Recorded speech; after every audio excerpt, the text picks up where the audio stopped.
সুযোগ চাচ্ছি যে আপনারা দ্বিতীয় সার্কুলারটা দিন।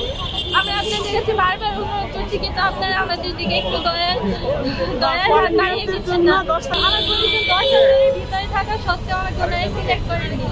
তো আমি সেই জন্য সেকেন্ড সার্কুলার আবেদন করতে চেয়েছিলাম, কিন্তু ওনারা বলছেন এখন দিবেন না।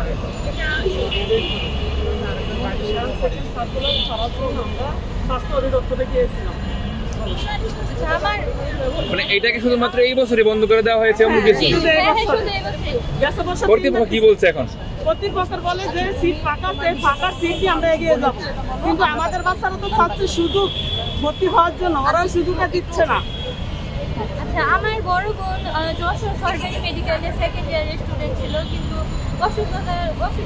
অসুস্থতার পর আমার আপু আর কি মারা যায়। এখন আমি আমার আপুর স্বপ্নটা পূরণ করতে চেয়েছিলাম, কিন্তু ওনারা তো আমাদের সেই সুযোগটা দিচ্ছেন না।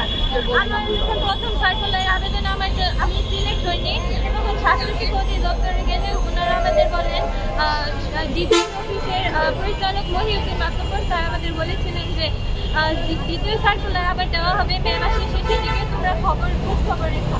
কিন্তু পরে যখন মে মাস শেষে জুন মাসও চলে আসে, কিন্তু সার্কুলার দেয় না। তখন আমরা ওনাদের কাছে গেলে ওনারা বলে যে তোমরা যখন শেখ হাসিনা সরকারকে পতন করিয়েছিলে তখন কি আমাদের পরামর্শ নিয়েছিলে? তাহলে এখন তোমরা যে আন্দোলন করে তোমাদের অধিকার আদায় করো, আমরা কিছু করতে পারবো না, এটা মন্ত্রণালয়ের সিদ্ধান্ত।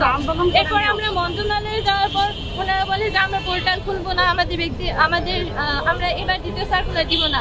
কিন্তু এখনো 600-র অধিক সিট খালি আছে। আর আমরা যারা দ্বিতীয় সার্কুলার আবেদন করতে যাচ্ছি, আমাদের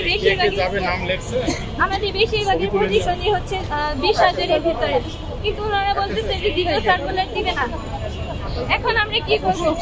আমি তো আমার নিজের স্বপ্ন পূরণ করতে পারি নাই, আমার বড় বোনের ডাক্তার হওয়ার স্বপ্নটাও পূরণ করতে পারি না। এখন আমি একটা সুযোগ চাচ্ছি যে আপনারা দ্বিতীয় সার্কুলারটা দিন। আমরা আপনাদের কাছে বারবার অনুরোধ করছি, কিন্তু আপনারা আমাদের দিকে একটু দয়ার হাত বাড়িয়ে দিচ্ছেন না। 10 তারিখ পর্যন্ত খোলা রাখছে, প্রাইভেট স্টুডেন্টের জন্য দিচ্ছে না।